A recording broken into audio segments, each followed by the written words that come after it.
Очекуваме дека наскоро ќе ги добиеме подписите од партнерите за да може да го земеме мандатот за состав на влада, изјави Оливер Спасовски, генерален секретар на СДСМ, по попладневната средба со представници на Алијансата за албанците.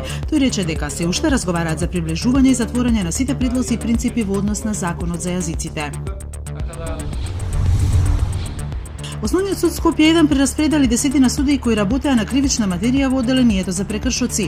Судиката на претходна постапка Весна Димишкова, која што издаде наредба за претрез во предметот Тврдина и за претрез во УБК, заминува во одделението за малолетници. Доскорешниот председател на судот Владимир Панчевски и судиката Лидија Петровска, во јавноста позната како Сваровски судиката, се именувани во Советот на судии за организиран криминал, дознава новата ВО од извори во судот.